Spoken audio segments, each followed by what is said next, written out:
સ્થાનિક સ્વરાજની જે ચૂંટણીઓ આવી રહી છે તેમાં આપણી પાસે એક જડબાતોડ વિકલ્પ અને કટ્ટર ઈમાનદાર વિકલ્પ એ આપણી પાસે છે। અત્યાર સુધી બે હગા માસીએ ભાઈઓ લડતા હતા, બે જણા કુંડળીમાં ગોળ ભાંગી અને ક્યાંક ને ક્યાંક ભાગ બટાઈનો હિસ્સો એ બંનેની અંદર વેચી લેતા હતા અને જે પણ ભ્રષ્ટાચારો, જે પણ કૌભાંડો થાય એમાં બંનેની મિલીભગતો હતી। અત્યાર સુધી ક્યાંક ને ક્યાંક જે રાજનીતિ જે ચલાવવામાં આવી ગુજરાતની અંદર એ ભય, ભૂખ અને ભ્રષ્ટાચારની જે રાજનીતિ હતી એની સામે હવે આપણી પાસે મજબૂત વિકલ્પ એટલે કે આમ આદમી પાર્ટી એ ઉપસ્થિત છે। આજે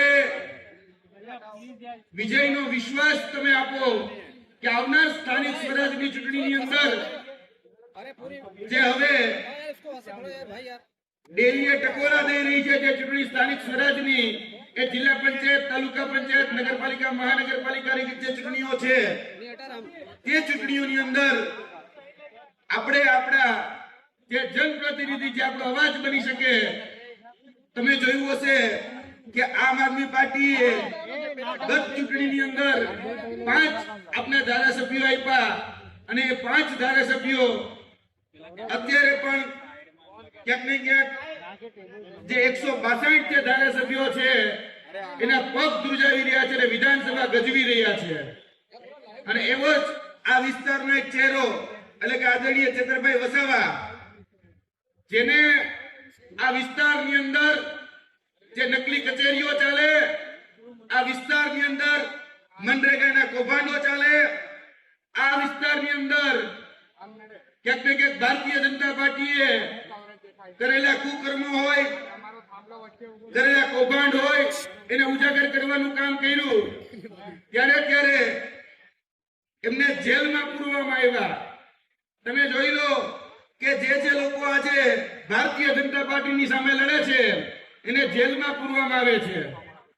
તો ભારતીય જનતા પાર્ટીને પણ કહેવા માંગીએ છીએ કે તમારી જેવડી મોટી આમ આદમી પાર્ટીના જે તમામ સૈનિકો અહીંયા ઉપસ્થિત છે એ કદાચ જેલ ભરો આંદોલન પણ કરવાનું થાય તો પણ પાછા પડે એમ નથી।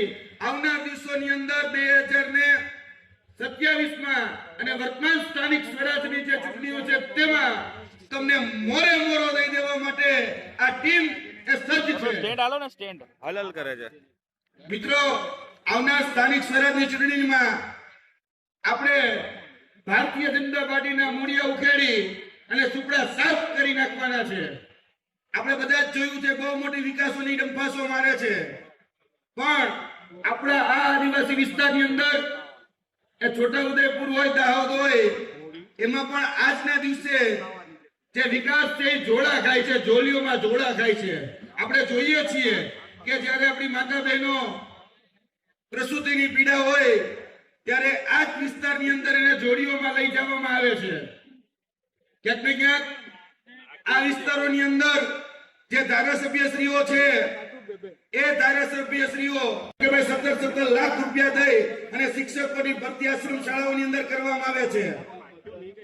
આપણે બધા જ જાણીએ છીએ કે ગુજરાતની અંદર શાળામાં શિક્ષક નથી, દવાખાનામાં ડાક્ટર નથી, ગામમાં તલાટી નથી અને કચેરીઓમાં જાય તો ક્લાર્ક નથી, પોલીસ કચેરીઓમાં જાય તો કોન્સ્ટેબલ નથી, પીએસઆઈ નથી।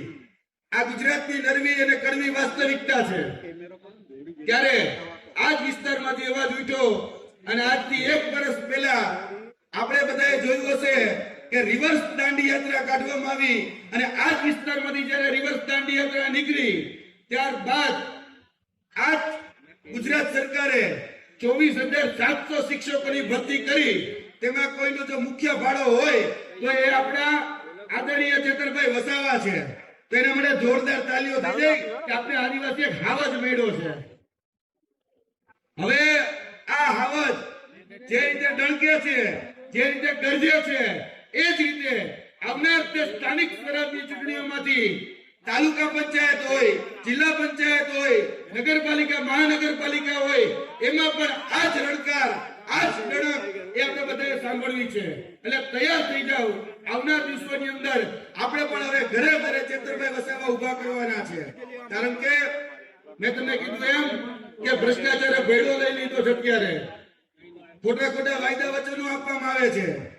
અત્યાર સુધીમાં ગુજરાતના યુવાનોને હેરાન પરેશાન કરવા સિવાય બીજું કશું કઈ આપ્યું નથી.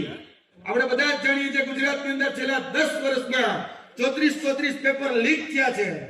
આપણા જ બાજુના વિસ્તારમાંથી મોટા મોટા જે બ્રિજ હતા એ બ્રિજ પડી ભાંગ્યા છે. કેમ?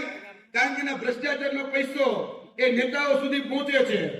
અને છેલ્લા દિવસોની અંદર તમે પણ જોયું હશે, અહીંયા સંજયસિંહ રાજ પણ બેઠા છે, તો એમને પણ અહીંયા ગંભીરા બ્રિજ ની જે દુર્ઘટના થઈ તો તેમાં પણ એને મુખ્ય ભૂમિકા ભજવી અને જે પીડિતો હતા એને ન્યાય અપાવવાનું કામ કર્યું. અહીંયા હરણી બોર દુર્ઘટના થઈ તો ત્યારે આપણા જ આમ આદમી પાર્ટીના રામી સાહેબ હતા તો એને એ પીડિતોને ન્યાય અપાવવાનું કામ કર્યું.